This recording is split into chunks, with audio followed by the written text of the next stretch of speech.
إن الحمد لله نحمده ونستعينه ونستغفره ونعوذ بالله من شرور أنفسنا ومن سيئات أعمالنا من يهده الله فلا مضل له ومن يضلل فلا هادي له وأشهد أن لا إله إلا الله وحده لا شريك له وأشهد أن محمدا عبده ورسوله أما بعد فإن خير الحديث كتاب الله وخير الهدي هدي محمد صلى الله عليه وسلم وشر الأمور محدثاتها وكل محدثة بدعة وكل بدعة ضلالة وكل ضلالة في النار.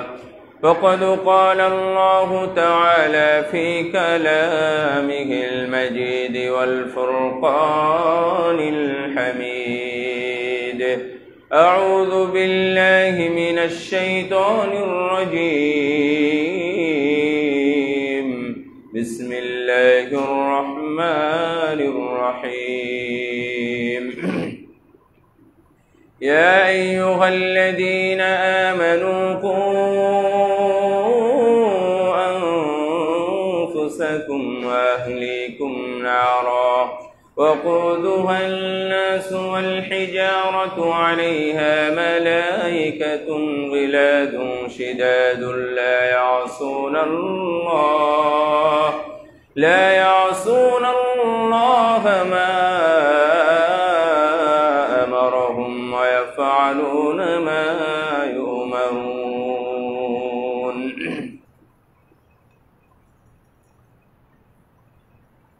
عن أبي موسى الأشعري رضي الله تعالى عنه قال: قال رسول الله صلى الله عليه وسلم: مثل الجليس الصالح والسوء كحامل المسك ونافخ الكير، فحامل المسك إما أن يحذيك وإما أن تبتاع منه وإما أن تجد منه ريحا طيبة، ونافخ الكير إما أن يحرق ثيابك وإما أن تجد منه ريحا خبيثا.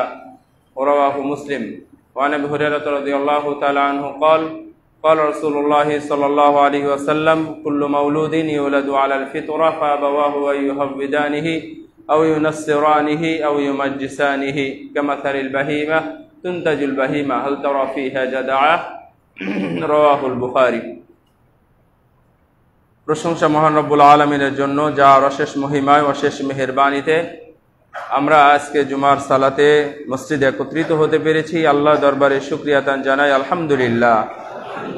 দরুদ ও শান্তির ধারা বর্ষিত হোক বিশ্ব মানবতার মুক্তির দিশারি আমাদের প্রিয় নবী মুহাম্মদ রাসূলুল্লাহ সাল্লাল্লাহু আলাইহি ওয়াসাল্লামের প্রতি। আমরা সবাই আদর্শ মানুষ নিজে হতেও চাই, সন্তানদের বানাতে চাই, আদর্শ সমাজ চাই, আদর্শ পরিবার চাই এবং আদর্শ রাষ্ট্র চাই। কিন্তু আমরা মুখে যতটুকু বলি, আমরা কাজে ততটুকু বাস্তবায়ন করি না। যখন সন্তান গর্ভে থাকে তখন থেকে শুরু হয়, আলেম ওলামাদের সাথে সাক্ষাৎ হলে আমরা খুব আবেগেই বলে ফেলি, আমার অনাগত সন্তানের জন্য দোয়া করবেন। আমার ইচ্ছা আছে সন্তানকে আমি আগে আলিফ বাতা শেখাবো, আলেম বানাবো, দ্বীনের খাদেম তৈরি করব, দোয়া করবেন। যখন হয় তখনও আমরা দেখি আলেম ওলামাদের কাছেই ঘুরে, আলেমদের সাথে পরামর্শ করে আকিকা দেয়, নাম রাখে, সবই হয়। 4-5 বছর পর্যন্ত পরামর্শ চলতে থাকে। 6 বছর বয়সে গিয়ে পরামর্শ ছাড়াই একদিকে গিয়ে কোনো প্রতিষ্ঠানে সন্তানকে ভর্তি করাই। অতঃপর তার ফলাফল সিলসিলা বা ধারাবাহিক অনুযায়ী আমরা পেতেই থাকি। অর্থাৎ কাজের সাথে বাস্তবায়ন আমাদের মোটেই নাই বলা যায়। আমরা যদি 100 জন মুসলিমের 70 জন মুসলিম আলেম ওলামাদের কাছে পরামর্শ চেয়েই থাকি, তাহলে এই 70 জনের মধ্যে 50 জনই তার বাস্তবতা দেখায় না, মাত্র 20 জন দেখায়।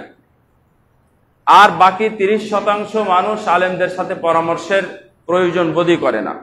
কেউ আকিকা দেয়, কেউ দেয় না, ট্র্যাডিশন অনুযায়ী তাদের পারিবারিক রীতিনীতি যেটা আছে, যেভাবে আছে, যখন যাকে যেভাবে আকিকা দিতে হয়, যেভাবে ডেকে ঢাক ঢোল ঘণ্টা বাজিয়ে মানুষকে ডেকে যেগুলো করে ওগুলোই করে। বাকি 70 ভাগ মানুষের মধ্যে 2 ভাগ হয়ে যায়। তার মধ্যে সব মিলিয়ে দেখবেন 50% মানুষ তাদের ওয়াদা এবং তাদের দোয়া অনুযায়ী কাজ করে না। তাহলে আদর্শ মানুষও পাবেন না, আদর্শ পরিবারও আপনারটা হলো না। আদর্শ পরিবার না হলে আদর্শ সমাজ বা রাষ্ট্র আপনি কোনোটাই পাবেন না।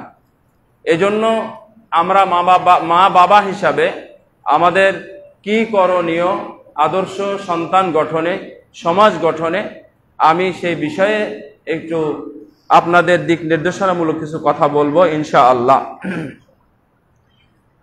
ছোট্ট কথা আমাদের জানা আছে, তারপরেও স্মরণ করানোর জন্য আমরা বলতে পারি যে হাসানুল বসরি রাহিমাহুল্লাহকে এসে একজন জিজ্ঞাসা করলেন যে হাল লাদাইকা সুআল হাল আনা মিনাস সালিহিন, আপনি বলেন তো আমি কি ভালো মানুষ? এই প্রশ্নের উত্তরটা বেজায় কঠিন, আসলেই কঠিন। আপনি যদি আমাকে জিজ্ঞাসা করেন যে বলেন তো আমি ভালো মানুষ কিনা, আমি বলতে পারবো না। যেমন আমারটাও আপনারা বলতে পারবেন না যে আমি ভালো মানুষ কিনা।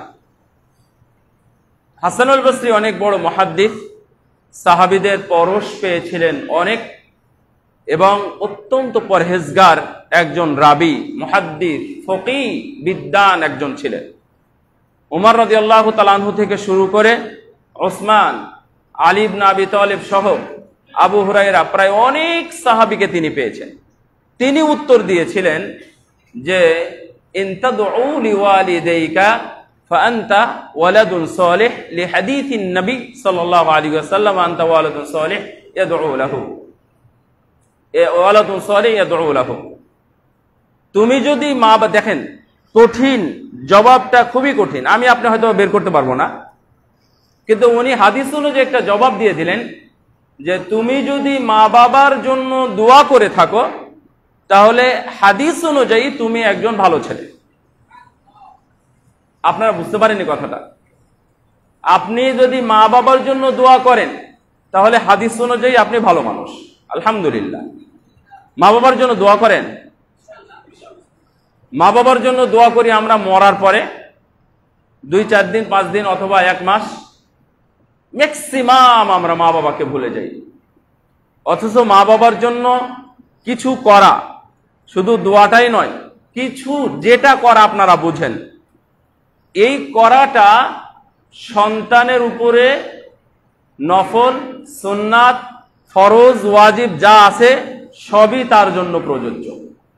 সন্তান, বিশেষ করে ছেলে সন্তানের জন্য এগুলো হচ্ছে ফরজ, হাইয়ান আও মাইয়িতান। এই বক্তব্যটা শেখ বিন বাজ রাহিমাহুল্লাহ, হাইয়ান আও মাইয়িতান, মৃতই হোক আর জীবিত হোক।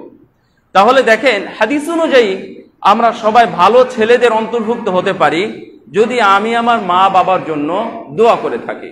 রব্বির হামহুমা, বলেন তো রব্বির হামহুমা কামা রব্বায়ানি সগীরা, রব্বির হামহুমা কামা রব্বায়ানি সগীরা। মা বাবা নাই, আদম হাওয়া ছাড়া পৃথিবীতে কেউ বলতে পারবে না। সবারই মা বাবা যেহেতু আছে, সুতরাং মা বাবার জন্য আপনি দোয়া করতেই পারেন। এমনকি মা বাবার সাথে যেটা ভালো ব্যবহার, মা বাবার ক্ষমা প্রার্থনা না হোক, যদি হিন্দু হয়, অমুসলিম হয়, তাহলে তাদের ক্ষমা প্রার্থনা না করতে পারলেও আপনার যেটা করার আপনি সেটা করবেন। তাদের সাথে ভালো ব্যবহার, তার বন্ধুদের সাথে ভালো ব্যবহার, চাচার সাথে ভালো ব্যবহার ইত্যাদি, যেটা সিলসিলা সেটা আপনি, যাই হোক আপনি দোয়া করবেন, তাহলে আপনি ভালো ছেলে। আর যখন একজন সন্তান তার মা বাবার জন্য দোয়া করে, ঠিক তার জন্য তার সন্তানরাও ঠিকই দোয়া করবে। তার মানে আপনি যদি এখন দোয়া করেন, আপনার সন্তানরাও আপনার জন্য দোয়া করবে। যদি আপনি আপনার মা বাবার জন্য দোয়া না করেন তাহলে না।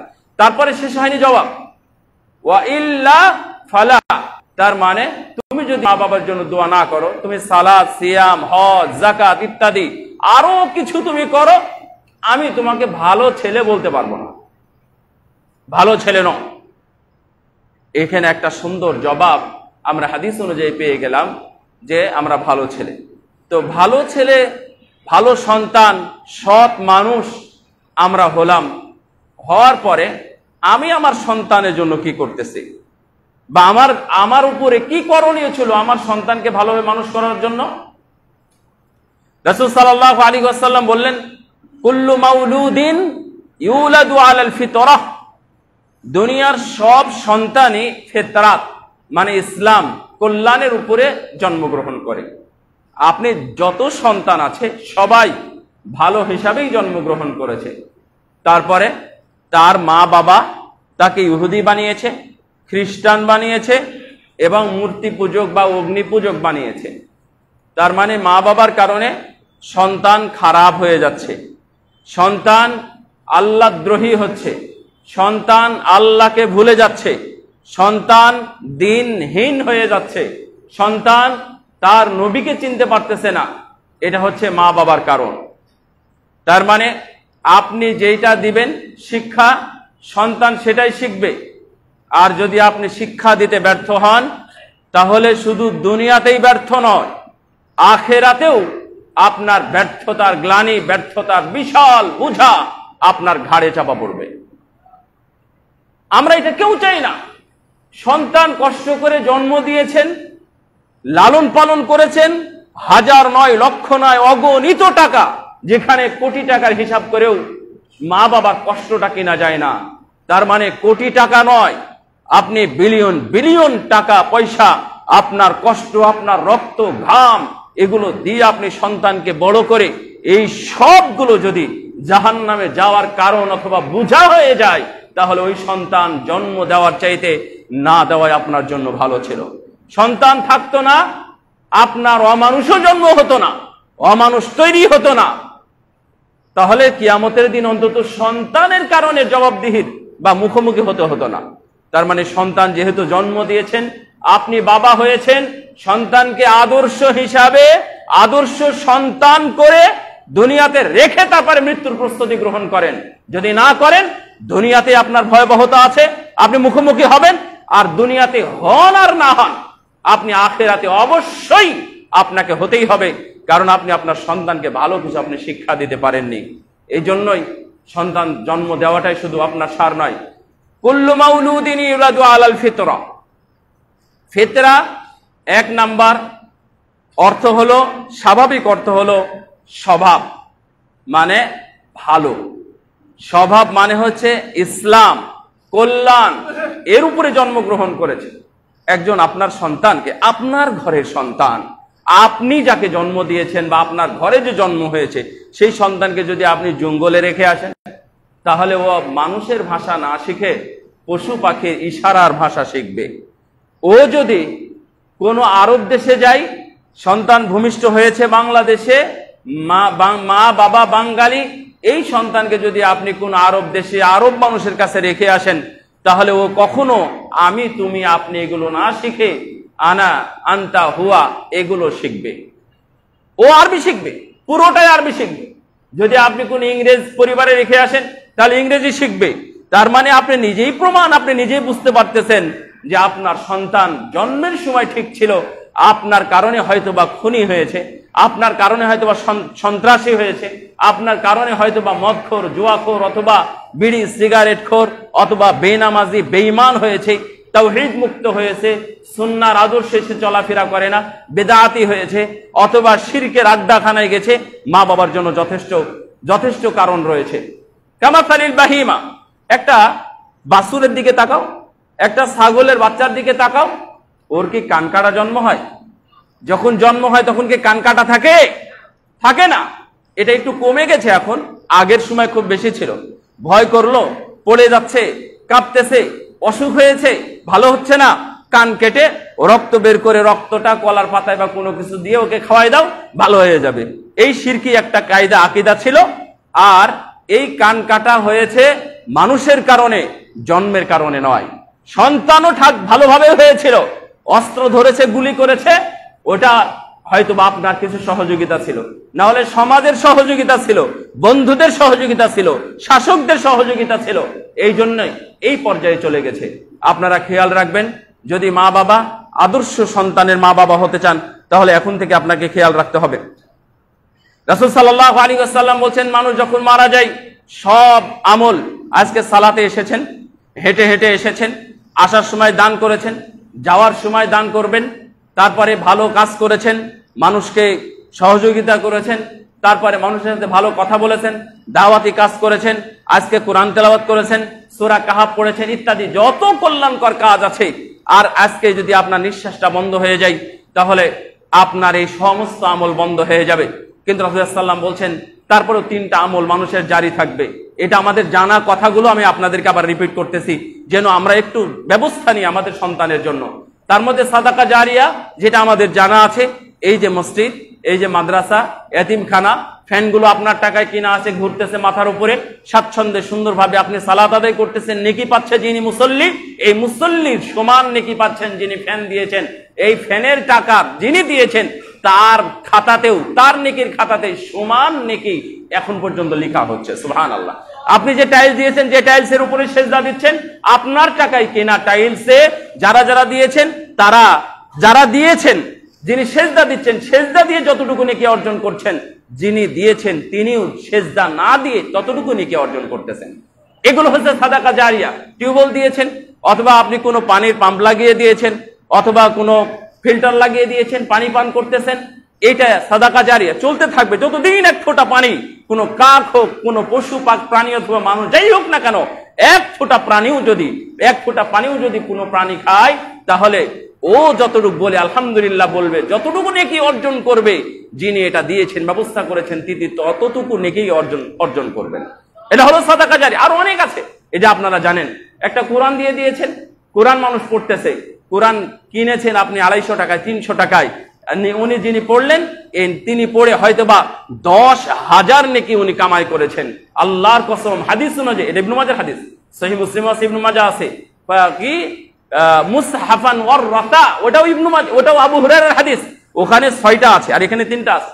তো ওখানে 6টার মধ্যে একটা হলো মুসহাফান ওয়ার রাতা, কেউ যদি কোরআন বিলিয়ে দেয়, পড়ে, যতটুকু পড়ে নেকি অর্জন করবে, আপনার 250 টাকায় কিনা, উনি 10,000 নয়, কিয়ামত পর্যন্ত যদি এই কোরআনটা পড়া হয়, কিয়ামত পর্যন্ত উনি প্রতিদিনই ততগুলো নেকি পেতেই থাকবেন।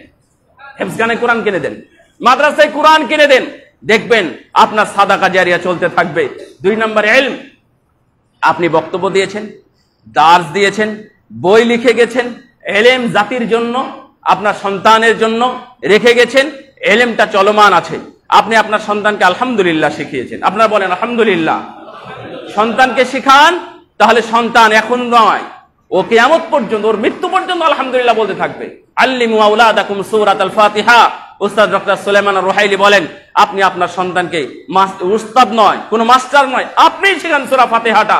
কিয়ামত পর্যন্ত কিছুই না পড়ুক, যদি মুসল্লি হয় অন্তত সূরা ফাতিহাটা পড়বেই, পড়বে না? তাহলে যতদিন পড়বে ততদিন পর্যন্ত তার এই সাদাকা জারিয়া চলতেই থাকবে। সুবহানাল্লাহ। কতগুলো অক্ষর আছে, প্রতিটা অক্ষর অনুযায়ী 10টা করে যদি নেকি হয়, যিনি পড়বেন, যিনি শিখিয়েছিলেন, ততগুলো নেকি তিনিও পাবেন। এইভাবে চলতে থাকবে। 3 নাম্বার হলো ওয়ালাদুন সালেহ, সৎ সন্তান, ভালো সন্তান রেখে গেছেন। এখানে আপনাদের একটা নতুন কথা, এখানে সংযোজন, সবাই একটু মনে রাখবেন। মাথা যারা নিচু করে আছেন একটু উঠান, মাথাটা উঠান, শুধু একটা কথা শুনবেন। একটা কথা শুনে যদি মন চাই তাহলে আবার মাথা নিচু করেন। যারা ঘুমাবেন না আজকে। আমার বাবা মারা গেছে, আমার মা মারা গেছে, আমার জন্য, তাদের জন্য আমি কি করতে পারি, এমন প্রশ্ন আপনারা করেন নাকি করেন না? করেন? আচ্ছা, করেন। তাহলে এই প্রশ্নের উত্তরটা আজকে একটু নতুন ভাবে জেনে যাবেন। আমরা বলেছি সেটা নতুন নয়, সেটাও পুরাতন, আজকে যেটা বলবো সেটাও পুরাতন, কিন্তু একটু নতুন ভাবে জানেন। তা হলো, আমরা বলি যে আপনি দোয়া করবেন, মা বাবার জন্য দান করবেন, হজ উমরা করবেন, যদি ঋণ থাকে পরিশোধ করবেন, এগুলো আমরা বলি। আর একটা নতুন ভাবে জিনিস শিখে যান, তা হলো মা বাবা মারা গেছে, আমি তাদের জন্য কি করব? উত্তর হলো, তাদের জন্য আপনাকে কিছুই করতে হবে না। তাদের জন্য আপনাকে কিছুই করতে হবে না, শুধুমাত্র আপনি আপনার ইবাদতটা ঠিক রাখেন, খালাস, আর কিছু করতে হবে না। আপনি মসজিদ তৈরি করে দিবেন, বা মায়ের নামে, বাবার নামে, সালাত পড়বেন না, এই মসজিদ কি মা বাবার মুক্তিতে কাজে লাগবে? কাজে লাগবে না। আপনার প্রতিটা ওয়াক্ত সালাত না আদায় না করাটা আপনার মায়ের কবরে শাস্তির কারণ। আপনি কোরআন তেলাওয়াত করবেন না জিন্দেগিতেও, আপনি পুরো বাংলাদেশে কোরআন কপি করে ছাপিয়ে আপনি ছড়িয়ে দিবেন, আপনি কোরআন তেলাওয়াত করবেন না, আপনার তেমন কোনো কাজ নাই। সুতরাং আগে নিজেরটা করবেন, করার পরে এগুলো করবেন। যদি আপনি সালাত আদায় না করেন, যদি আপনি হারাম খেতে থাকেন, যদি আপনি সুদ খেতে থাকেন, আর আপনি এগুলো দান করতে থাকবেন, আপনার এই দান কাজে লাগবে না। সুদ ছেড়ে দেন, ঘুষ ছেড়ে দেন, বেনামাজি আছেন ওই অধ্যায়ও ছেড়ে দেন, রোজা পালন করেন না ও অধ্যায় ছেড়ে দেন, হারাম ব্যবসা করেন, আপনার দোকানে এখনো বিড়ি সিগারেট পান জর্দা সিগারেট আছে, এগুলো আপনি ওগুলো আপনি ছেড়ে দেন, ওগুলো উধাও করে দেন, একবারে রিক্ত হস্ত হয়ে যান, ওগুলো সব ছাড়েন। আপনার মা বাবা এমনিতেই ভালো থাকবে।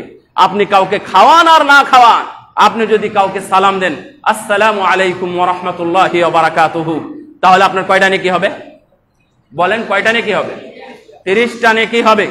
যদি আপনার সালামে 1000 মানুষ উত্তর দেয়, আমি উঠেই সালাম দিয়েছি, আপনারা উত্তর দিয়েছেন, তার মানে একটা আমি হয়তো বা সালামে 10-20টা নেকি পেলাম, কিন্তু এতগুলো মানুষের 10-20-30টা নেকির ব্যবস্থা হয়ে গেল। তাহলে আপনার মা আপনার বাবা সালাম শেখায় না আপনাকে? আঙ্গুল ধরে মসজিদে আপনাকে নিয়ে আসে নাই? এই তো কত বাচ্চারা এখন আসছে, ওরা তো নিজেরা সবাই বাচ্চারা মা বাবা নিয়ে আসছে না, মা বাবার সাথে করে নিয়ে আসছে। ও যদি মসজিদে আসে তাহলেই মা বাবার প্রশান্তি, ও কবরে শুয়ে শুয়ে এই সালাতের পূর্ণ সবগুলো পেতে থাকবে। তাহলে আপনাকে আলাদা করে কি করার দরকার? এটা বুঝেন আপনি? তাহলে এই কথাটা নতুন করে আজকে জানবেন আপনাকে কি করতে হবে। তাহলে আমি অনেক জানারে এখন বলা শুরু করেছি, অনেক জানারে আমি বলতেছি, আপনি কি করবেন না করবেন সেটা বড় কথা নাই। আপনি আগে সালাত ধরেন, আপনি আগে আপনার কাজটা করেন, আপনি আগে হারাম ছেড়ে দেন, আপনি আগে যে খুনি কারবারি করেছেন এগুলো আগে ছেড়ে দেন, এর বিচারের আওতায় মুখোমুখি হন। এরপরে আপনার মা বাবার জন্য কি করতে হবে এই প্রশ্নগুলো আপনি পরে করবেন। এটা হচ্ছে কাহিনী, এখানে শেষ। রাসূল সাল্লাল্লাহু আলাইহি ওয়াসাল্লাম আমাদেরকে বলছেন আপনার সন্তানের জন্য কি কি করতে হবে। আমি এখানে মাত্র 4টা জিনিস বলবো। সন্তানকে যদি ভালো কিছু করতে চান তাহলে আপনাকে সিরিয়াসলি এই 4টা কাজ আপনাকে করতে হবে। 1 নম্বর হালাল উপার্জন। 1 নম্বর হালাল উপার্জন। হালাল উপার্জন যদি আপনি না করেন তাহলে আপনার সন্তানকে টাকা পয়সা খরচ করে ভালো উস্তাদ দিয়ে, ভালো মাদ্রাসা, ভালো প্রতিষ্ঠান, অথবা ভালো পথ, ভালো মত ইত্যাদি আপনি যাই কিছু দেন না কেন, আপনার উপার্জিত হারাম সম্পদ দিয়ে যদি সন্তান আপনি মানুষ করেন, এই সম্পদ ভালো হওয়া, এই সন্তান ভালো হওয়া কোনোদিন সম্ভব নয়। বাহ্যিকভাবে কিছুদিন ভালো থাকবে, বাহ্যিকভাবে কিছুদিন মানুষ ভালো দেখবে, কিন্তু আসলে এই ভালোটা ভালো নয়। কত মানুষ দেখবেন বিড়ি সিগারেট খাওয়ার পরেও, দাড়ি চাচার পরেও, খারাপ কাজ করার পরেও ওরা এসএসসি পাস করে, ভালো একটা সার্টিফিকেট অর্জন করে, ভালো একটা চাকরি করে, মা বাবার খেদমত করে, কিন্তু পরিশেষে তাদের পরিণতি একটা খারাপ কিছু আছে। মা বাবাকে অপমান করে, বইয়ের মাধ্যমে অপমান করায়, শ্বশুর বাড়ির মাধ্যমে অপমান করায়, মা বাবাকে বাড়ি থেকে বের করে দেয়, মা বাবাকে মারে, মা বাবাকে হত্যা করে, মা বাবাকে অপদস্থ করে, মা বাবার নামে কেস করে, মা বাবার বাড়ি দখল করে বাড়ির বাইরে নামিয়ে দেয়। এগুলো কেসা কাহিনীর কথা নয়, এগুলো বাস্তবতা। এমনি আমরা সমাজে ডানে বামে, বাংলাদেশের আনাচে কানাচে সব জায়গায় আমরা দেখতেছি, বস্তার মধ্যে ভরে মাকে নিয়ে গেছে ওই মেঘনা নদীতে ফেলে দিবে। ঠিক পানির কাছে গিয়ে বড় সন্তান মনে হয়েছে 95 বছর বয়সের মা মনে হয়েছে যে আমি যদি এখন মায়ে ফেলে দিই হয়তো মারা যাবে, না আমি ফেলে দিব না। পানির কিনারায় রেখে চলে আসছে। রাতের অন্ধকারে সকালবেলা কেউ গেছে, গিয়ে দেখছে বস্তা নড়ে করে, খুলে দেখতেছে একজন বৃদ্ধা মহিলা। পরে হাসপাতালে নিয়ে যাওয়ার পরে একে একে জানা গেছে এটা হলো অমুকের সন্তান, অমুকের মা। তারা 3 ভাইয়ের বড় ভাই নিজে মাথা করে নিয়ে গিয়ে ওখানে ফেলে আসতে গেছে, তার কারণ তার বইয়ের যন্ত্রণার কারণে অতিষ্ঠ হয়ে মাকে মেঘনা নদীতে ফেলতে গেছে কুমিল্লাতে। তাকে ধরে নিয়ে অবশ্য পুলিশ তাকে গ্রেফতার করেছে। লালমনিরহাটে বহুত কাহিনী আছে, আমি এত বলতে চাচ্ছি না। লালমনিরহাটের সন্তান কত খারাপ হলে পর্যায়ে যায়, মা বাবার কিছু না কিছু অবদান থাকে। শুধুমাত্র ওই সন্তানকেই দোষারোপ করবেন না, শুধুই সন্তানের দোষ নয়। আমি মানুষ করেছি এইভাবে, হ্যাঁ অ্যাক্সিডেন্ট, দুর্ঘটনা অথবা এক্সেপশনাল কিছু থাকতে পারে, আমি একবারে সব এক লাইনে চালিয়ে দিব না। সন্তান বাবাকে, 3 নম্বর সন্তান, 3 ভাই 1 বোন, সবাই বিরোধী। 3 নম্বর সন্তান বাবাকে মারতে মারতে নিয়ে গিয়ে পাকা রাস্তায় নিয়ে গেছে। এখানে হয় নাই, গ্রামের মধ্যে পাকা রাস্তা পর্যন্ত নিয়ে গিয়ে বাবাকে ধাক্কা দিয়ে ফেলে দিয়ে একবারে যখন রাস্তায় পাকা রাস্তায় পড়ে গেছে, রড দিয়ে মাথায় বেড়ি দিয়ে থেতলে দিয়েছে, অর্থাৎ মারা গেছে। এটা সন্তানদের কাহিনী বলতেছে। 3 জন, একজন ডাক্তার, যেটা জেলা ডাক্তার বলে, যে সিভিল সার্জন নাকি জন্য বলে, এর অফিসার, সাবেক অফিসার, উনি মারা গেছেন। তার নামে বাড়ি আছে, অর্থাৎ তার স্ত্রীর নামে বাড়ি আছে। সন্তানরা এখন মায়ের কাছে বাড়ি লিখে চাই। মা তো লিখে দেবেন, মা লিখে দিয়ে কোথায় যাবে? শেষ পর্যন্ত 3 সন্তান এবং অর্থাৎ ছেলে মেয়ে মিলে সাংবাদিক সম্মেলন করে মাকে বের করে দিয়েছে। পরে জেলা অফিস থেকে, ওরা কি বলে, ডিসি অফিস থেকে গিয়ে মাকে ঘরে তুলেছে, সাংবাদিক সম্মেলন করেছে প্রকাশ্যে। আপনারা এগুলো পাবেন, সবগুলো আছে, এগুলো প্রকাশ্যে আছে বিভিন্ন মিডিয়ার মধ্যে, social media, electric media, print media, সবগুলোতে আছে, খুঁজলে পাবেন। এগুলো কেন? আপনার উপার্জন যদি হালাল না হয় তাহলে একদিন এটা ফিরে আসবে, আপনি মহা বিপদে পড়ে যাবেন। ইমাম বুখারী রাহিমাহুল্লাহ, ওনার বাবা মৃত্যুর আগে ইমাম বুখারীর মাকে, মুহাম্মদ বিন ইসমাইলের মাকে বলে গেছেন, মা আলামু আহাদু দিনারিন মিনাল হারামি আও মিন শিবহি আও মিন শুবহা।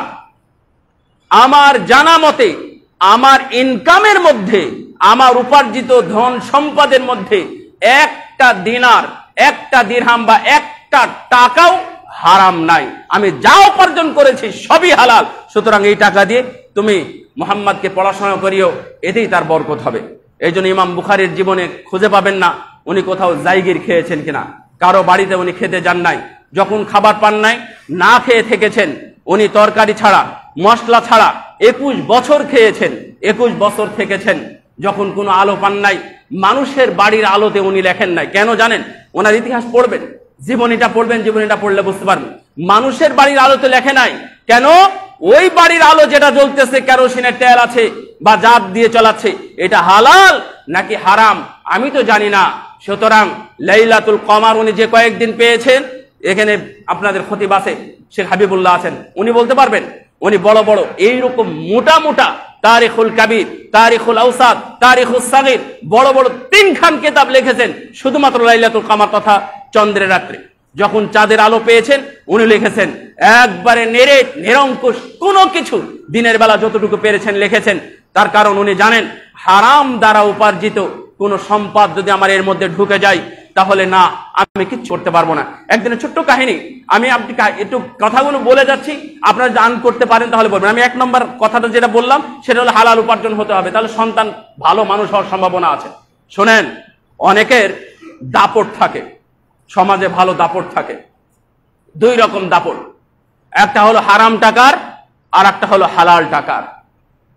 হারাম টাকার দাপট নিমিষেই শেষ হয়ে যায়, কিন্তু হালাল টাকার দাপট মৃত্যু পর্যন্ত থাকে। উনি একদিন 700 দিনার, আপনি একটু চিন্তা করতে পারবেন, 700 দিনার, উনি 256 হিজরিতে মারা গেছেন।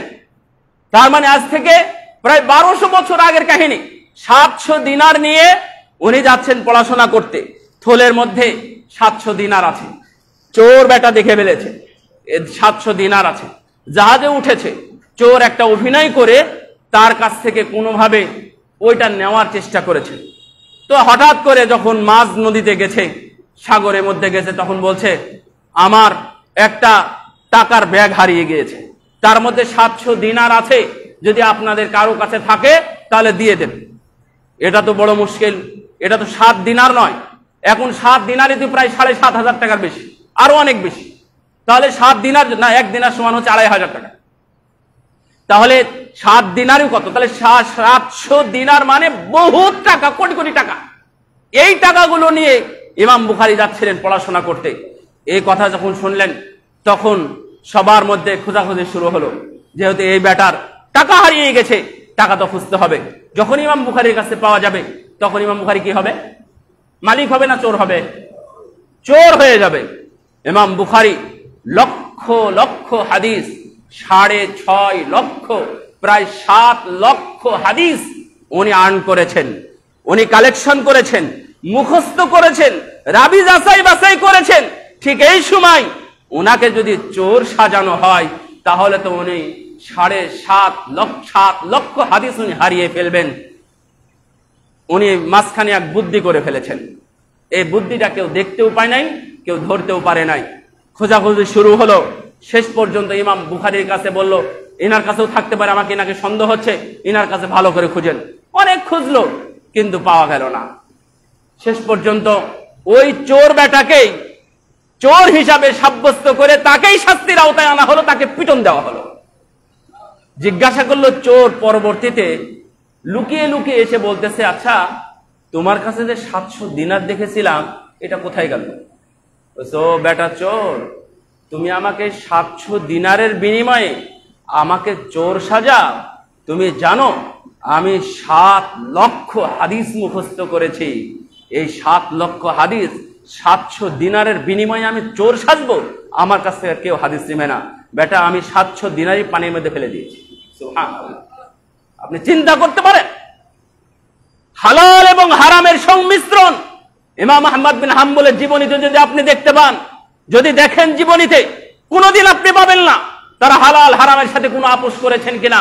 রাসূল সাল্লাল্লাহু আলাইহি ওয়াসাল্লামের সাহাবী আবু বকর রাদিয়াল্লাহু তাআলা আনহু একদিন খাবার খেয়ে ফেলেছেন, খাওয়ার পরে তেমন কোনো সমস্যা হয় না, না জানতে যদি খেয়ে ফেলেন। তারপরে যখন আয়েশা রাদিয়াল্লাহু আনহা বলছেন, যখন গোলাম জায়েদ বলল আপনি যে খাবার খেয়েছেন এটা তো আমার কেহানা, গণকি করতাম, ওই জাহেলি যুগে সেই টাকা পাওনা ছিল, ওই খাবার এখানে দিয়ে গেছে, আপনি সেটাই খেলেন, কি বলো? আয়েশা রাদিয়াল্লাহু আনহা বলছেন, আব্বা এইভাবে গলার মধ্যে হাত ঝুঁকিয়ে দিয়ে ওয়াক ওয়াক করে বমি করে ফেলে দিলেন, যে না, ওই গণকি করা খাবার যেন আমার পেটের মধ্যে না থাকে, এই বলে উনি সবগুলো ফেলে দিলেন। হালাল হারাম এইভাবে বেঁচেছে। আপনার 1 নম্বর গুণ হলো আপনার অবশ্যই উপার্জন হালাল হতে হবে। হারাম উপার্জন আল্লাহর কসম নিয়েন না। আপনার বিশাল বড় মুদির দোকান, এই মুদির দোকানে আপনি রেখেছেন মাত্র 300 টাকা। গত জুম্মায় আমি যেখানে খুতবা দিয়েছি ওখানে এক জায়গাতে বসে থেকে চা খেয়েছি। চা খাওয়ার পরে দেখলাম মাশাআল্লাহ ভালো মানুষ, তো দেখছি একবারে সামনে সিগারেট। গত জুম্মার কাহিনী বলতেছি। আমি বললাম যে আমি এগুলো সব কিনে নিব, আপনি আমাকে দেন। আর আমার সাথে আরেকজন ছিল, আরেকজন খতিব ছিল, বুঝে এগুলো কিনে কি করবেন? না আমি কিনে নেবো, দেন।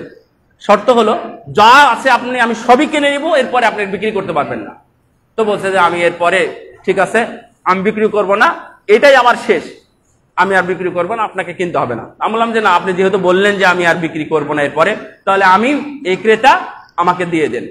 আলহামদুলিল্লাহ আমি সবগুলো কিনে নিয়েছি। মেলা অনেকগুলো ছিল, পলিথিন বড় ভর্তি প্যাকেট হয়ে গেল, আমি সবগুলো দেন। ও সে আমার সামনে ওয়াদা করেছে আমি আর জীবনে কখনো বিড়ি সিগারেট বিক্রি করব না। আলহামদুলিল্লাহ আপনারা হাজি হয়েছেন, আপনারা মুসল্লি হয়েছেন, আপনারা ভালো মুসল্লি, আপনারা ইমানদার, রাতের সালাত আদায় করেন, আপনি ভালো সুন্দর দাড়ি রেখেছেন, সিগারেট খান না, কিন্তু সিগারেট বিক্রি করেন। সিগারেট বিক্রির জন্য আপনি ঘর ভাড়া দেন, দাড়ি কাটার জন্য আপনি ঘর ভাড়া দিয়েছেন, তাহলে আপনিও হারামখোর, আপনিও হারাম খান। এই হারাম খেয়ে সন্তানকে আপনি ভালো মানুষ করতে পারবেন না ভাই। আপনার গোড়া থেকে শুরু করতে হবে। এত দারিদ্রতা ভয় পাবেন না, এত দারিদ্রতার ভয় পাবেন না। ইন্নামা ইউরিদু শাইতানু আইয়ুকিয়া বাইনাকুমুল আদাওয়াতা ওয়াল ফাকরা। আল্লাহু ইউরিদু, আল্লাহ রাব্বুল আলামিন চান তোমাদেরকে ধনী বানাতে, আর শয়তান চাই তোমাদেরকে গরিব বানাতে। মানে শয়তান তোমাদেরকে স্মরণ করিয়ে দেয় যে তোমরা গরিব হয়ে যাবা, তো শয়তানের ধোঁকা আপনি নিয়ে আসেন। মানে বলে সিগারেট যদি না থাকে তাহলে বিক্রি হবে কেমনে? আমি এখানে বসে নাম লিখে এবং স্থান সহ লোকেশন সহ আমি আপনাকে দিব, অন্তত আমি 50টা দোকানের নাম বলবো যারা সিগারেট বিক্রি করে দেওয়ার পরে তাদের বিক্রি 1 টাকাও কমে নাই। বাড়ি দোতলা ছিল, তারা 3 তলা করেছে বিড়ি সিগারেট বিক্রি বন্ধ করার পরে। আলহামদুলিল্লাহ। আর আপনারা হালাল হারাম বাঁচতে গিয়ে এত প্রশ্ন আপনাদের আশ্চর্য হয়ে আমি, কত মানুষ বিভিন্ন ভাবে সুদ খায়। আরে সুদ থেকে তো আমরা এমনিতেই বাঁচতে পারি না। আমাদের পোশাকের দিকে তাকালেই আমাদের মনে হয় এটা সুদের টাকায় তারা ব্যবসা করতেছে, আমরা কিনে নিচ্ছি, এটা আমরা নিরুপায়। আমাদের কিচ্ছু করার নাই, পায়ের স্যান্ডেল না হলেও চলে, সে স্যান্ডেলটা পর্যন্ত তারা সুদের টাকায় ব্যবসা করে। তারা সিকিউরিটি নিয়েছে, সিকিউরিটির নামে নতুন ব্যবসা শুরু হয়েছে। এই সিকিউরিটি কেন নেই, এর উত্তর কোন শরীয়ত, কোন শারীরিক বিজ্ঞানী আজ পর্যন্ত বাংলাদেশে দিতে পারে নাই। সিকিউরিটি নিয়ে তারা খাচ্ছে। এটা কত? 10 লাখ টাকা সুদ। তোমার বাপতি টাকা নাকি এটা? তোমার টাকা তাহলে বিল্ডিং তৈরি করো, কিসের সিকিউরিটি? এগুলো হারাম। তুমি হাজির হও আর গাজী হও, এটা চলবে না। এটা হারাম তো হারামি, কেউ এটাকে হালাল করতে পারবে না। আশ্চর্য শুরু হয়েছে, একটা বিল্ডিং শুরু করে দিয়েছে, সিকিউরিটি 10 লাখ টাকা। একটু ঘরের দাম 10 লাখ টাকা। তোমার টাকা আছে তৈরি করো, নয় টাকা নাই তৈরি করো না, দরকার নেই। তোমাকে হারাম খেতে বলেছে কে? এই টাকাটা তুমি কখন ফেরত দিবে? ওকে যদি 10 লাখ টাকা দাও, ওই তো ব্যবসা করতে পারে, ওরা একটা ব্যবসা করে খাক। এগুলো হারাম, এই হারামের সাথে যুক্ত হবেন না। সম্মানিত উপস্থিতি, আমি যাই হোক, আপনারা আদর্শ সন্তান, আদর্শ সমাজ চান, এগুলো যদি আপনারা না করেন তাহলে মহাবিপদে পড়ে যাবেন। সূরা তাহরিমের আয়াতে এখানে আমি নিয়ে আসতেছি 2 নম্বরে। আল্লাহ রাব্বুল আলামিন বলছেন, ইয়া আইয়ুহাল্লাযীনা আমানু কু আনফুসাকুম ওয়া আহলিকুম নারা ওয়াকুদুহান নাস ওয়াল হিজারা। হে ঈমানদারগণ, তাফসীর খুলে দেখবেন। সূরা তাহরিম কত বললাম? ভুলে গেছেন? 6। সূরা তাহরিম 6 নম্বর, 28 পারার সর্বশেষ আয়াত। দয়া করে আপনার যদি মনে হয় বা যদি টাইম থাকে তাহলে এই তাফসীরটা একটু দেখবেন, কি লেখা আছে এখানে। চমৎকার কথা লেখা আছে, একেবারে সংক্ষেপ, বিস্তারিত না। ওখানে মুফাসসিরগণ বলছেন, আল্লিমু আওলাদাকুম ওয়া আদ্দিবু ওয়া আল্লিমুল ইতাআহ। তুমি কু আনফুসাকুম ওয়া আহলিকুম নারা, তুমি তোমার সন্তানকে, অনুবাদটা শোনেন, তুমি তোমার সন্তানকে এলেম শিখাও, তুমি তোমার সন্তানকে আদব শিখাও, তুমি তোমার সন্তানকে ইতাআত শিখাও, ওয়াল মাসিয়াহ, নাফরমানিও শিখাও। মানে নাফরমানি কি এটা তুমি জানাও, শিরক কোনটা, বেদাত কোনটা, এগুলো জানাও। তার মানে এই 3টা শিক্ষা আপনাকে দিতে হবে। আমি আবার বলি, কোরআন আয়াতের অনুবাদ এটা, তাফসীরের অনুবাদ। 1 নম্বর, তাদেরকে শিক্ষা দেন। 2 নম্বর, তাদেরকে আদব শিক্ষা দেন। 3 নম্বর কি বললাম? ইত্তেবা, অনুসরণ, মানে আল্লাহ এবং আল্লাহ রাসূলের অনুসরণ শিখান। এটা হচ্ছে আপনার দায়িত্ব। যদি আপনি 3টা করতে পারেন তাহলে ইউনজিকুমুল্লাহু মিনান নার, তাহলে মহান আল্লাহ আপনার ফুল ফ্যামিলিকে জাহান্নামের আগুন থেকে মুক্ত করে দিবেন। সুবহানাল্লাহ, আল্লাহু আকবার। এটা আল্লাহর ওয়াদা, এটা আল্লাহ রাব্বুল আলামিন বলছেন। যদি তোমরা এটা করো তাহলে আল্লাহ তোমাদেরকে জাহান্নামের আগুন থেকে মুক্ত করবে। কি জাহান্নাম? যে জাহান্নামে দারোগা নিযুক্ত করা আছে, পাহারাদার নিযুক্ত করা আছে, ওরা কানে শোনে না, ওরা চোখে দেখে না, ওদের কোনো দয়া নাই, ওদের কোনো মায়া নাই। আল্লাহ ওদেরকে যেভাবে বলেছে ওইভাবে পাথর মারবে, ওইভাবে হাতুড়ি মারবে, ওইভাবে একবারে রক্তের সাগরে নদীতে ফেলে দিবে, ওইভাবে পাথর মেরে মাথা চূর্ণ করে দিবে, এইভাবে তারা ধরে একবারে ছেড়ে ফেলে দিবে, আবার ভালো হয়ে যাবে, আবার এভাবে ছিটতেই থাকবে। কতদিন? অনন্তকাল এইভাবে জাহান্নামের ফেরেশতারা এই জাহান্নামীদেরকে শাস্তি দিতেই থাকবে, দিতেই থাকবে। আমরা ওই জাহান্নামে না যাই, যেই জাহান্নামের আগুন থেকে আল্লাহ আমাদেরকে বাঁচাতে বলেছেন, পরিবারকে, আমাকে, শিক্ষার মাধ্যমে, আদবের মাধ্যমে। তাহলে 2 নম্বর হলো, সন্তানকে আপনি শিক্ষা দেন, আদর্শ শিক্ষা দিবেন, আদব শিখাবেন, ভালো প্রতিষ্ঠানে ভালো মানের শিক্ষা দিবেন। হিদনুল উম্মাহাত হিয়াল মাদ্রাসাতু লিল বানিনা ওয়াল বানাত। মনে রাখবেন, এই মা বাবাই হচ্ছে সন্তানের জন্য সবচেয়ে বড় বিদ্যাপীঠ, সবচেয়ে বড় প্রতিষ্ঠান, সবচেয়ে বড় বুয়েট, সবচেয়ে বড় ইউনিভার্সিটি, সবই হচ্ছে মায়ের কোল। এই মায়ের কোল থেকেই আপনার বড় সন্তান, বড় মনের সন্তান, বড় আদবওয়ালা, মুআদ্দাব, ভদ্র, শরীফ সন্তান আপনার এই মা বাবার কোল থেকে বের হবে। মা বাবা সালাম শিখাবে, মা বাবা ঘরে ঢোকার আদব শিখাবে, মা বাবা খাওয়া শিখাবে, মা বাবা কথা বলা শিখাবে, মা বাবা মেহমানদারি শিখাবে, মা বাবা কিভাবে একজন অপরজনকে সম্মান, আদর, যত্ন, স্নেহ করতে হয় এটা শিখাবে। শিখানোর পরে কোনো প্রতিষ্ঠানে প্রাতিষ্ঠানিক শিক্ষা গ্রহণ করবে। মা বাবা যদি খারাপ হয়, কোনো প্রতিষ্ঠানই সেই সন্তানকে মানুষ করতে পারে না। মনে রাখবেন, আগের ইমাম বুখারী, ইমাম আহমদ বিন হাম্বল, তারপরে ইমাম মালিক,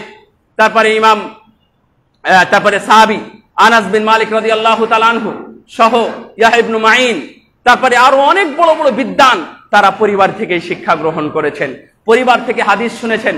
পরিবারে তারা শুনতো ক্বাল আল্লাহ, ফজরের সালাতের পরেই আপনি যদি পরীক্ষা করেন, ইমাম সাহেবেরা বলতে পারে, মুয়াজ্জিনেরা সবচেয়ে বড় সাক্ষী কোন বিল্ডিং এর মানুষ জাগে আর কোন বিল্ডিং এর মানুষ জাগে না। ফজরের আজান হয়, মসজিদের গেট খোলা হয়, তাকানো হয়, ওয়েট করা হয়, অপেক্ষা করা হয়, একটা কাতারও মুসল্লি আসে না। আপনি আসবেন না, আপনি সালাতি আদায় করলেন না, সেখানে কোরআন তেলাওয়াত করবেন কিভাবে? সন্তান ঘুমের মধ্যেই থাক, আপনার আল্লাহর বাণী শুনুন। তারা সবাই চাইতো আমার সন্তান যেন আল্লাহর বাণী শুনে, আল্লাহু আকবার ধ্বনি শুনে, কোরআনের তেলাওয়াত শুনে। কোরআন তেলাওয়াত শুনে তাদের কান্না বন্ধ হয়, কোরআন তেলাওয়াত শুনলে শয়তান পলায়ন করে, কোরআন তেলাওয়াত শুনলে তাদের চোখ, তাদের হার্ট, এগুলো সবগুলো ফ্রেশ হয়, নতুন ভাবে তারা উদ্যমতা পায়। যখনই সন্তান, শিশু সন্তানরা কোরআন তেলাওয়াত শুনে, আপনার বাড়িতে কোরআন তেলাওয়াত নাই হয়, কোরআন তেলাওয়াত হয় না। ক্বালা রাসূলুল্লাহ, এটা হচ্ছে চমৎকার কথা মুহাদ্দিসিনদের জীবনী। আচ্ছা, ইমাম বুখারী ওরা কেমনি হয়েছে? ইমাম মুসলিম কেমনি হয়েছে? ইমাম আহমদ বিন হাম্বলের কথা আমি এর আগে বলেছি। ইমাম আহমদ বিন হাম্বল নিজে বলতেছে আমার মা, আমার যখন 10 বছর বয়স, তখন আমার মা ঘুম থেকে জাগাতেন ফজরের অনেক আগে। মাই আমাকে পানির ব্যবস্থা করে দিতেন। শীতকালে তাতফাউলি মা, আমার মা আমাকে পানি গরম করে দিতেন। পানি গরম করে দিয়ে ওযু করিয়ে একই সাথে দাঁড়িয়ে সালাত আদায় করাতেন। কয় বছর বয়স? আপনার সন্তানের বয়স তখন 20 বছর, 13 বছর, 18 বছর, 22 বছর। অন্তত ফজরের জন্য কি জাগাতে পারেন নাই? না, এটা আপনার এখনো বোধ হয় নাই। কি দিয়ে যাচ্ছেন আপনি? আপনার বাবা তো আপনাকে দিয়ে গেছে। আপনি একজন আদর্শ সন্তান, আজকে মুসল্লি, সালাত আদায় এসেছেন। কয়েকদিন পর আপনার সন্তানকে ইউরোপ পাঠাবেন। একজন বলতেছে আমি 6 বছর ধরে জুমার সালাত আদায় করি না। আমি বললাম তোমার ইউরোপ হারাম, তোমার ইউরোপে থাকা যাবে না। কে বলেছে তোমার ভাত নাই? তুমি দেশে চলে এসো, তুমি জুমার সালাত আদায় করো নাই, তুমি এটা ক্রেডিট নিয়ে বলতেছো 6 বছর নাকি জুমার সালাত আদায় করে নাই। রোম থেকে, ইটালি থেকে, রোম থেকে অনেক দূরে থাকে, যেখানে সালাত আদায় করা সম্ভব নয়। এই জন্য দিনের পর দিন, মাসের পর মাস, 6 বছর, যেখানে ইমামদের কথা আছে 3 জুম্মা পরস্পর ইচ্ছাকৃতভাবে যদি জুমার সালাত ত্যাগ করে, তাহলে ও মুনাফেক, খালেস মুনাফেক। তাহলে আমি তোমাকে কি বলবো? আব্দুর রহমান, সুন্দর না? আমাদের বন্ধু, মানে কি অনলাইনের বন্ধু বলতে পারে। সেই বন্ধু বলছে না, তোমার সাথে কোনো কথা নাই। যাই হোক, ও যদি শোনে তাহলে শুনবে। ওকে আমি বলেছি যে ও 6 বছর থেকে সালাত আদায় করে না, জুমার সালাত আদায় করে না। তো আপনার সন্তান কয়েকদিন পর চলে যাবে, এমন জায়গায় যাবে যেখানে মসজিদের বালাই নাই, শহর নগরে থাকে, ভালো একটি জায়গায় থাকে, ও দারোয়ান গেট খুলে না। আমরা শহরে থাকি তো, থেকে বুঝতে পারি, দারোয়ান গেট খুলে না, গেট খুলতে চায় না। তাহলে আপনার জন্য অভিশাপ, আপনার অভিশাপ। আল্লাহ আপনার উপরে এই জুলুমটা চাপিয়ে দিয়েছেন, আল্লাহ এই গজব আপনার উপর চাপিয়ে দিয়েছে, এটা আযাব আপনার জন্য। চলে যান, আপনি গ্রামে ঘাস কাটেন, গরু চড়ান, ছাগল চড়ান, যেখানে আজান দিবেন, সালাত আদায় করবেন। একদিন মরার পরে আপনি সুসম্মানিত হবেন। আপনার জন্য সাজানো থরে থরে ফল ফলাদি, গাছ গাছালি, বাগান, পাখির কিচির মিচির বিশাল উদ্যান, সেই জান্নাত আপনার জন্য সাজানো আছে। মরার পরে আপনি সেখানে যেতে পারবেন ইনশাআল্লাহ। এটা হলো আপনার জন্য জান্নাত। ওই বিল্ডিং আপনার জন্য কিছু নাই, ভুয়া ভাউতাবাজি, এগুলো সব, এসবগুলো ছেড়ে দেন। যদিও আপনারা বলবেন এগুলো আবেগী কথা, নো আবেগী কথা। আপনি জান্নাত কিনবেন না? সবাই তো বলতেছেন আমি আদর্শ মানুষ হব, আমি জান্নাতে যাব। কিভাবে জান্নাতে যাবেন? যে এটার কোনো, আপনার কোনো প্ল্যাটফর্ম নাই, আপনার কোনো কর্মসূচি নাই, আপনার কোনো ক্যাটাগরি নাই, কিচ্ছু নাই। কিভাবে আপনি জান্নাতে যাবেন? সম্মানিত উপস্থিতি, সন্তানকে শিখান। ইমাম আহমদ বিন হাম্বলের মা, উনি পানি গরম করে দিতেন, সালাত আদায় করতেন। তারপরে অন্ধকার রাতে আলোহীন একটা জায়গা দিয়ে জঙ্গলের মধ্যে দিয়ে মসজিদে যেতেন, গিয়ে সালাত আদায় করতেন। আর আমাদের এখানে পাশে বাড়িতে আলোর মধ্যে, বিদ্যুতের মধ্যে, এখানে ফ্যান থাকে, এখানে এসি থাকে, সব কিছুর ব্যবস্থা থাকার পরেও আমাদের হচ্ছে না। আমি বলেছিলাম 4টা কথা বলবো, তারপরে হলো আদব শিখানো। 3 নম্বর আদব শিখানো, এলেম বলেছি। 3 নম্বর আদব। তো আদবটা আমাদের হয় না। অনেকেই এই ইমাম মালিকের মা মালিককে বলতেছে তুমি উস্তাদের কাছে যাও, গিয়ে আগে আদব শিখবে, তারপরে এলেম শিখবে। আচ্ছা আপনারা বলেন তো, শিক্ষিত বেয়াদব আপনাদের কাছে গ্রহণযোগ্য? অশিক্ষিত মুআদ্দাব আদবওয়ালা গ্রহণযোগ্য? এটা আল্লাহর কাছেও গ্রহণযোগ্য। শয়তান হলো শিক্ষিত বেয়াদব। তার মানে আদব শিখাতে হবে, কিন্তু আদব শিখাবেন কোথায়?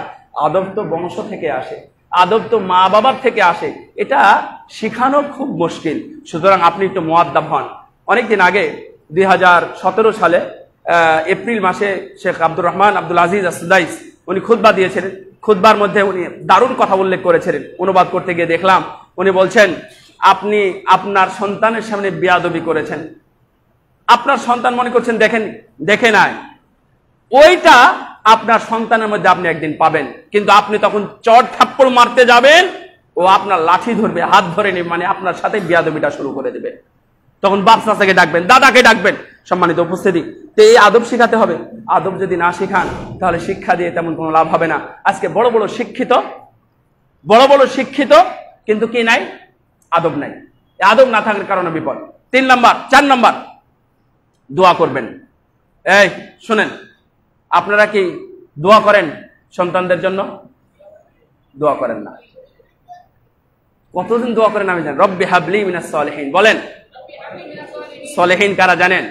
সাহাবী, তাবেঈ, আইমায়ে মুজতাহিদিন, ইমাম আবু হানিফা, ইমাম মালিক, ইমাম শাফি, ইমাম আহমদ বিন হাম্বল, তারপর ইমাম বুখারী, ইমাম মুসলিম, আবু দাউদ, নাসাই, তিরমিজি, আহমদ ইবনে তাইমিয়া, ইবনে কাইয়্যিম রাহিমাহুল্লাহ, ইবনে হাজার আসকালানি, তারপরে আরো যারা ছিলেন, এগুলো হচ্ছে সালেহিন। সালেহিন মানে সৎ মানুষ। আমি শেষ করব, ভয় পাবেন না।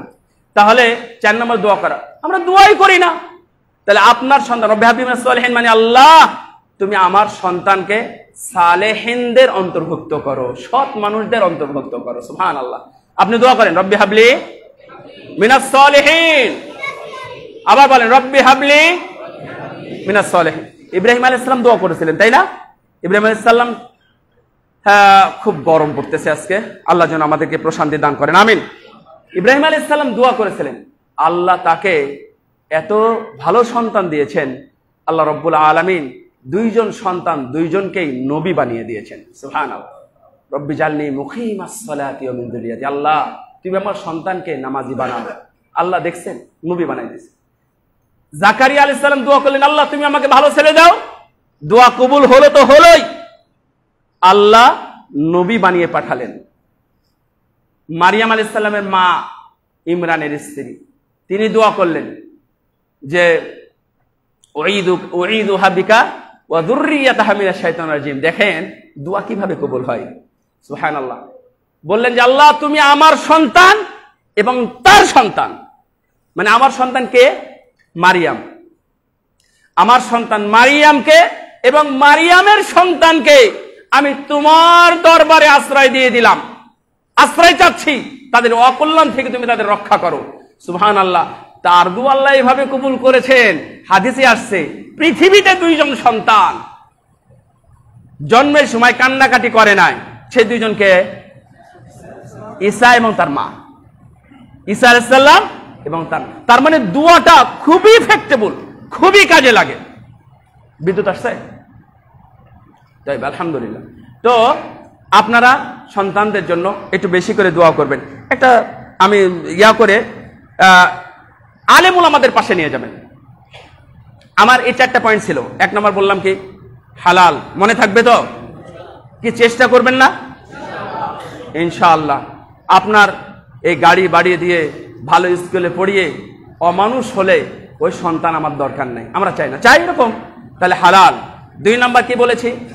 শিক্ষা দেওয়া, আদর্শ। আমি এখানে পয়েন্ট লিখেছি কিন্তু ওটা অত বলতে পারবো না। তারবিয়া শিক্ষা, ভালো উস্তাদের কাছে নিয়ে যাওয়া ইত্যাদি, এগুলো আছে, সবই আছে। মানে আপনি ভালো শিক্ষা যেটা মনে করেন সেটা দিবেন।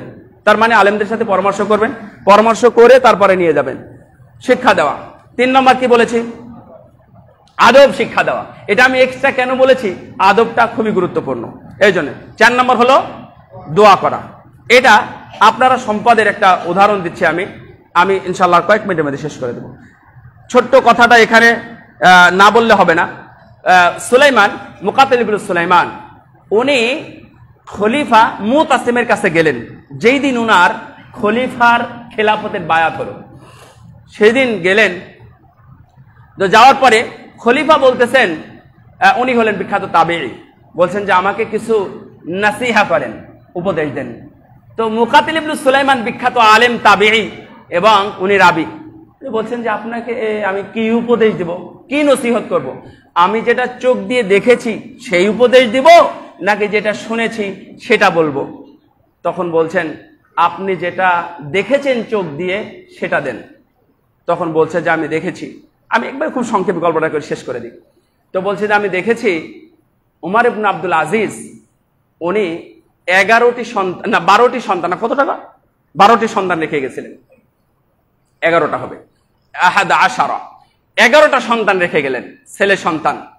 তাদের জন্য মরার সময় রেখে গেলেন 18 দিনার। কত দিনার বললাম? 18 দিনার। ওনার দাফন কাফনের খরচ হয়ে গেল 9 দিনার, থাকলো কত? 9টা। আর বাকি 9 দিনার 11 ভাইয়ের মধ্যে ভাগ করে দেওয়া হলো। তো ওনাকে জিজ্ঞাসা করলেন এ মুকাতিল, আপনি কি রেখে গেলেন সন্তানের জন্য? তখন উনি বলছেন আমি আমার সন্তানের জন্য তাকওয়া রেখে গেলাম, আর ওদের জন্য এই যদি তাকওয়া রেখে গেলাম, এই তাকওয়াটাই তাদের কল্যাণে আসবে। এই যে আমি পেয়েছি, সরি। তো উনি বলছেন যে আপনি কি রেখে গেলেন? তখন বল তারাকতু লাহুম তাকওয়াল্লাহ, আল্লাহর তাকওয়া রেখে গেলাম। ফা ইন কানু সালিহিনা ফাল্লাহু তাআলা ইয়াতাওয়াল্লাস সালিহিন, যদি তারা ভালো হয় তাহলে আল্লাহই তাদের দায়িত্ব নেবেন। সুবহানাল্লাহ।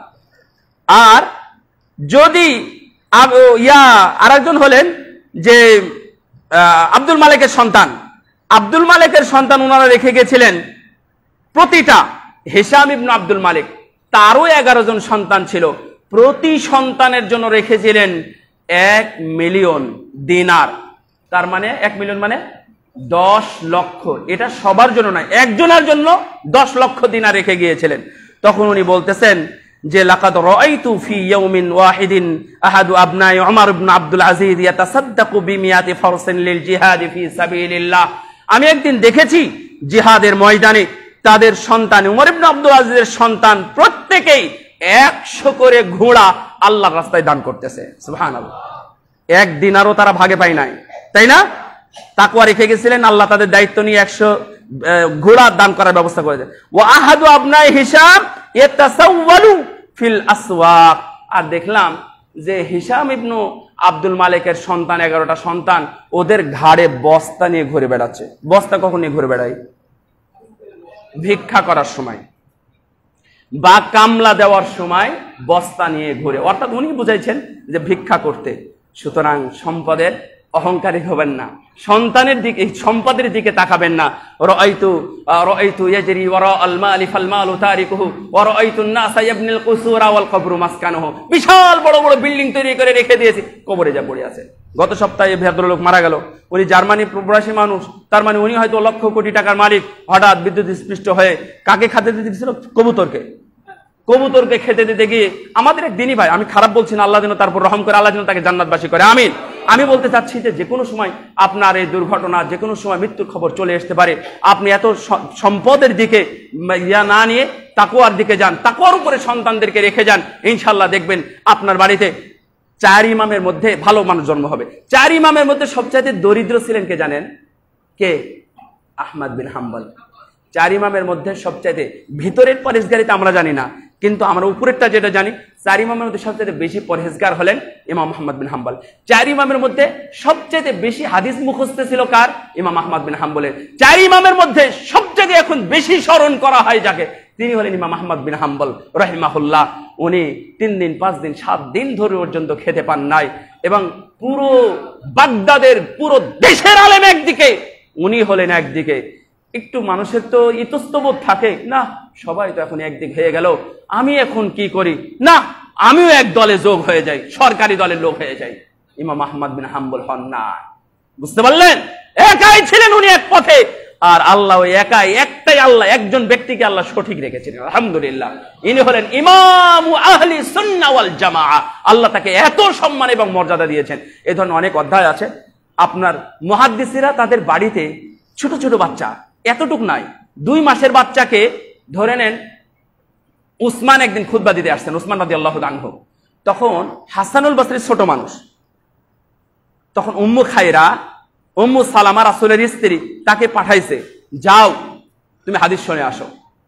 যখন উমর ইবনে খাত্তাব এসেছেন, তখন উনি 2-5 দিনের বা 2 মাসের সন্তান, তখন তার কাছে পাঠাইছেন, যদি একটা হাদিসও শুনে তাহলে কানে ঢুকবে। এইভাবে তারা উস্তাদের কাছে নিয়ে যেতেন, উস্তাদের কাছে নিয়ে যেতেন তারা হাদিস শোনানোর জন্য। আর আপনারা কোথায় নিয়ে যান, কি শোনান, গান বাজনা ইত্যাদি, মোবাইলে কত কি ঠাকুমার ঝুলির গল্প দিয়ে ভর্তি করে রেখেছে, মোবাইলে দিয়েছে, আবার নেটও ছেড়ে দিয়েছে। আমরা কত বোকার বোকা বুঝে। আল্লাহ যেন আমাদের এই সন্তানগুলোকে আল্লাহ রক্ষা করেন। আমার আল্লাহর কাছে দোয়া করি, আল্লাহ তুমি আমাদেরকে এবং আমাদের সন্তানগুলোকে হেফাজত করো। আমাদের যে করণীয় আছে, এই করণীয়গুলো আমাদেরকে করার তুমি তৌফিক দান করো। আমাদের সন্তান জন্মের সময়, লালন পালনে, শিক্ষা দেওয়ার সময়, বিবাহ দেওয়ার সময়, মৃত্যুর সময়, মৃত্যুর পর সব কিছুতে আমাদের খেয়াল রাখতে হবে। অনেক আমরা দেখি মেয়েদেরকে আপনারা দিয়ে দেন বেদাতীদের এলাকায়, চাকরি আছে, টাকা আছে, পয়সা আছে, বিয়ে দিয়ে দাও। এটা আবার কোন ধরনের কথা হলো? এটা আপনারা খেয়াল করবেন না, বেদাতির কাছে দিয়ে দিবেন।